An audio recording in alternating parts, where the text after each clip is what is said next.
Thanks for stopping by. Today I'm going to do some auto industry news, what's going on in the car world. But before I do that, I just want to remind you, please subscribe to my channel, like this video, and share it with your friends if you can. I'd like to keep these going. In any event, there's a lot going on in the car world these days, not just this week, but in general, with the chip shortage, supply chain shortages, the whole car industry has kind of been upside down. But there's some specific things that have happened recently. First off, there was a big cargo ship, the Felicity Ace cargo ship, carrying a bunch of Porsches, Lamborghinis, Bentleys, the VW group cars, and it caught fire.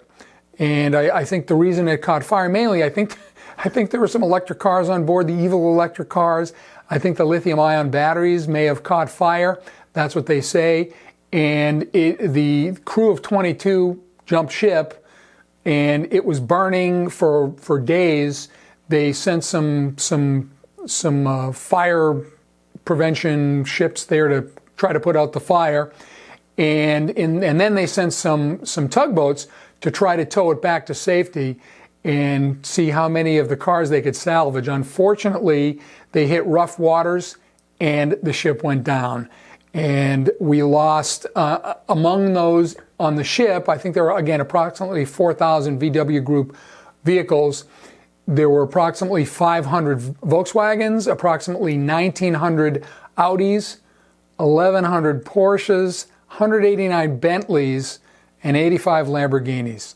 So very sad news indeed. So again, I'm going to blame that whole ship going down on electric cars because of those batteries that probably caught fire. Next thing in the news, and speaking of electric cars, as you know, the auto industry is racing towards electric cars, and I don't think they've taken into account what the buying public want. Electric cars for the auto industry are much easier to make. You know, they have way fewer moving parts. They basically get the little electric car drivetrain, and then they can put different bodies on top of those. And there's really not much distinguishing one auto brand from another, except for the style and the coachwork, the body itself. But the drivetrains are just going to be, boring and very much homogenized. So in any event, Stellantis, who now owns Mopar, the Mopar brands, Chrysler, Dodge, Jeep. Stellantis is very much a European car company, and they now are in charge of this, once great American brand or American brands. Dodge still is, we're still the muscle car king, I think, and it's basically lately been revived by the muscle car, the muscle car heritage, and the Hellcat engines and the V8s, and even the Jeep Trackhawks, which are Hellcat powered, 707 horsepower. It's just been fantastic lately. There's been a revival in Mopar, and Stellantis, now that they're in charge, they are taking it in a whole different direction. Stellantis, again, very European. I'm gonna have to put my glasses on for this.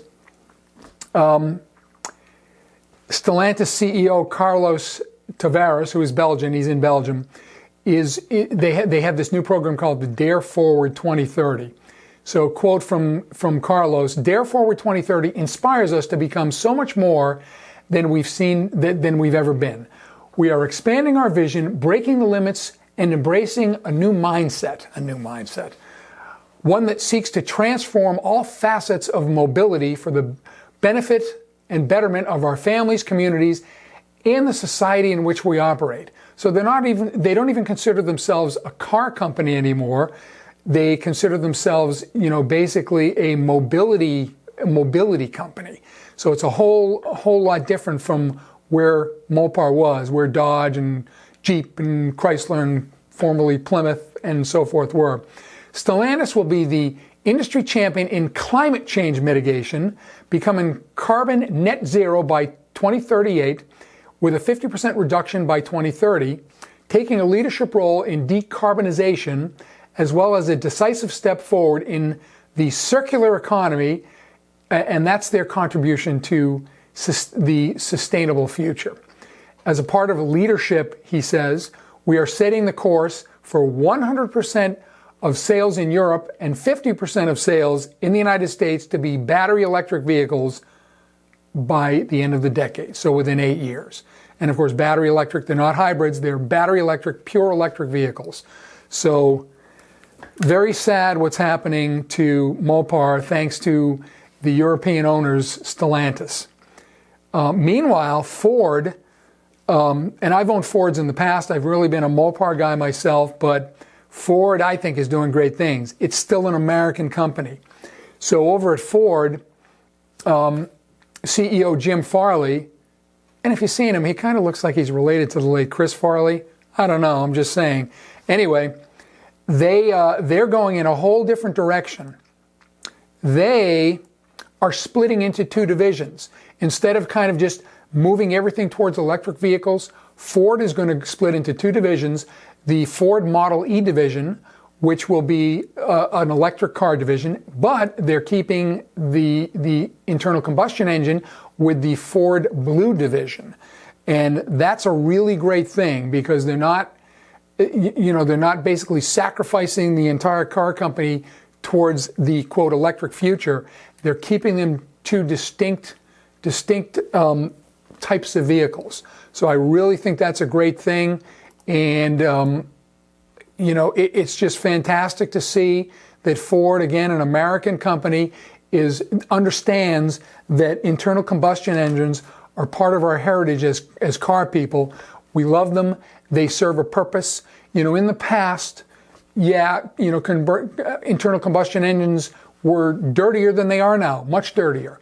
But it took technology and computers to refine them. And right now, they are more than 99% cleaner than they were in the 60s. They are so clean. I mean, that's why, if you look at Los Angeles compared to the 70s, there's no more smog in Los Angeles. It's clean. I lived there for 20 years and just moved out of there in 2017. But again, internal combustion engines are fantastic. The technology is fantastic, and it's made them great cars.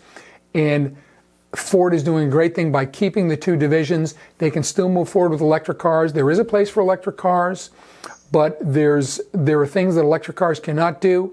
You don't have the same, if you want to use the term mobility as they're using, you don't have the same mobility with electric cars, especially if you're going far distances, as you do with gasoline-powered cars.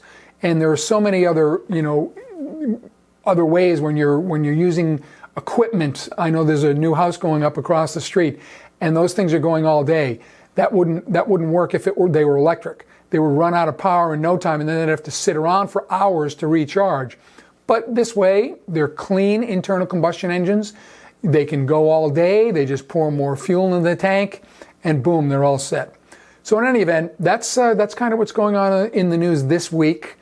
I hope to keep these newscasts going to give folks the skinny on what's going on in the auto industry and in the car world. So thanks again for stopping by today. Once again, subscribe and like my channel, and we'll see you next time.